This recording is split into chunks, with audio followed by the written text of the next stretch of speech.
Well, new at 6, a twist on a classic toy. KPIX5's Mike Sugerman shows us why a San Francisco guy has created a more peaceful version of those little green army men.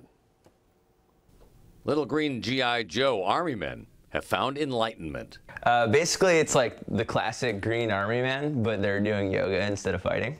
Say namaste to Yoga Joe and their creator, Dan Abramson. I sort of made it as a tool to get more dudes to consider yoga. Dan, being a dude himself, got into yoga and now wants to share his enthusiasm with dude-like toys. They already look like they're doing yoga.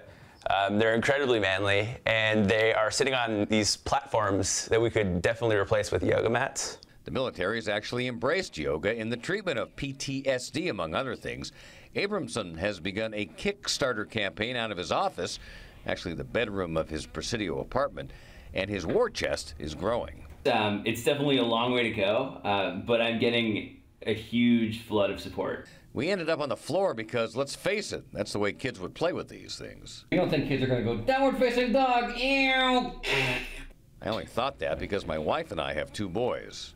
So when we were raising our 2 kids, we didn't allow many war toys. So they would take a peanut butter sandwich and they'd make a gun out of it. Pow, pow, pow, pow, pow. I mean, just a toy gun with a sandwich. Kids like to do that kind of stuff. Yeah, it's weird. All the more reason why a peaceful toy would help. But Abramson isn't aiming at the kid market. It's aimed at, as he says, dudes who might find these a novelty item and consider looking at yoga in a different light. I never expected I'd be into it, and I got enormous benefits from trying it. And maybe some benefits from a business model 4 inches tall, head to toe. Mike Sugerman, KPIX 5. And you'll notice all the little figures have helmets on. Keep that in mind when you do yoga.